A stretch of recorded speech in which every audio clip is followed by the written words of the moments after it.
Assalamualaikum, kali ini Jendela Luar akan berbagi cerita tentang ramalan Jangka Jayabaya yang banyak beredar di masyarakat. Ramalan Jayabaya memang tidak bisa dikesampingkan begitu saja dalam sejarah perjalanan Nusantara.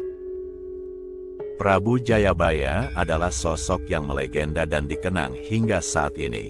Namanya menjadi masyhur karena ramalan Jayabaya yang satu persatu menjadi kenyataan. Hal yang sifatnya ramalan memang bisa dipercaya dan bisa juga tidak. Namun semua akan dipertimbangkan ketika semua itu berangsur-angsur menjadi kenyataan. Berikut 6 ramalan Jayabaya yang dipercaya masyarakat.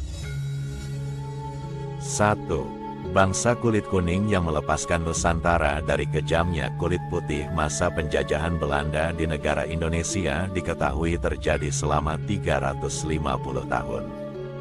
Hal itu tentu sangat membekas bagi Nusantara.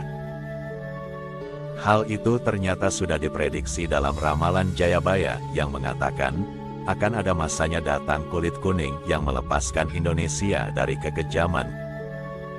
Kulit kuning yang dimaksud adalah negara Jepang, sedangkan kulit putih yang dimaksud adalah negara Belanda. 2. Korupsi semakin merajalela. Korupsi memang seolah-olah menjadi budaya yang sudah menjadi praktik berabad-abad. Sebagai buktinya, korupsi memang sudah dilakukan sejak zaman kerajaan kuno.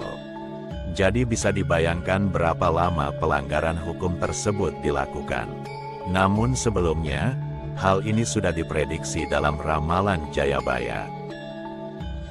Akeh janji ora ditetepi, akeh wong ngelanggar sumpahe dewe.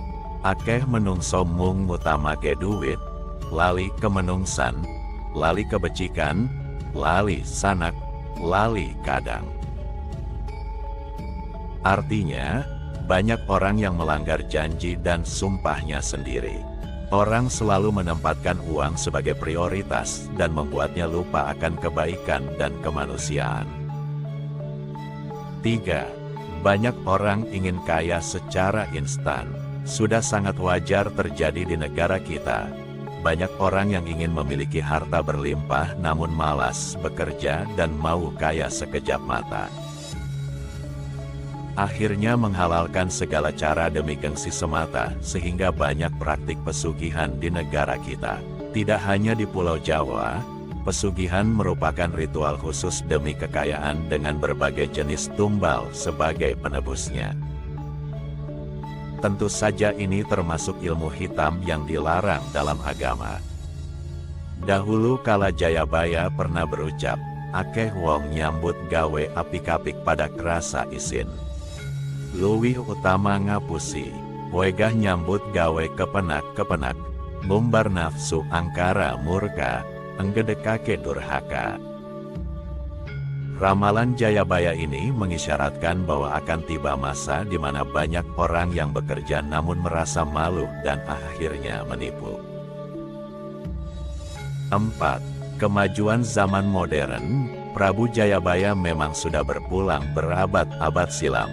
Dia tidak pernah merasakan peradaban modern yang saat ini kita rasakan. Namun setidaknya, peradaban seperti saat ini sudah diramalkan olehnya. Dalam jangka ramalan Jayabaya, dia mengatakan, besuk yen ana kereta melaku tanpa jaran, tanah Jawa kalungan wesi, perahu melaku ing dhuwur awang-awang, kali ilang kedunge, pasar ilang kumandange. Dan ternyata hal tersebut benar-benar terjadi di mana akan datang masa di mana kereta berjalan tanpa adanya kuda, tanah Jawa dikalungi besi, ada perahu yang berjalan di angkasa, sungai hilang sumbernya, dan hilangnya kermayan pasar. 5. Maraknya pergaulan bebas. Zaman sekarang semua serba kebalikan dari zaman sebelumnya. Yang awalnya menjadi tabu sekarang sudah menjadi hal yang umum dan dimaklumi. Alih-alih dianggap perkembangan zaman, semua hal yang menyangkut pelanggaran norma seringkali dianggap wajar. Hal ini juga berlaku dengan pergaulan bebas yang sudah dianggap wajar oleh orang-orang sekarang. Hal ini ternyata ada dalam ramalan Jayabaya. Wong wadon ilang kawirangene, wong lanang ilang prawirane. Perempuan kehilangan rasa malunya, lelaki juga kehilangan kehormatannya. Jika disangkut pautkan dengan zaman sekarang, ramalan Jayabaya ini memang menunjuk pada pergaulan bebas. 6. Pendidikan dikomersilkan. Akses pendidikan yang belum gratis bagi siapapun memang masih menjadi permasalahan besar untuk bangsa ini. Pasalnya, pendidikan merupakan hak bagi setiap warga negara, tanpa terkecuali. Namun kenyataannya tidaklah demikian. Pendidikan beserta mutunya harus ditukar dengan pundi-pundi uang yang setimpal. Kamu pasti ingat dengan sekolah-sekolah bertaraf internasional maupun sekolah favorit yang tentu saja harus ditebus dengan uang yang tidak sedikit. Ternyata Prabu Jayabaya pernah meramal soal ini. Dia berkata, akeh wong ngedol ilmu, artinya banyak orang yang akan menjual ilmunya. Walaupun sepertinya ramalan tersebut tepat, namun kita tidak dapat percaya sepenuhnya.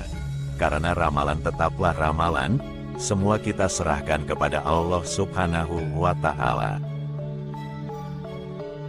Terima kasih telah menonton video ini. Jangan lupa untuk like, komen, share dan subscribe channel ini agar terus berkembang dan dapat berbagi informasi menarik untuk kalian semua.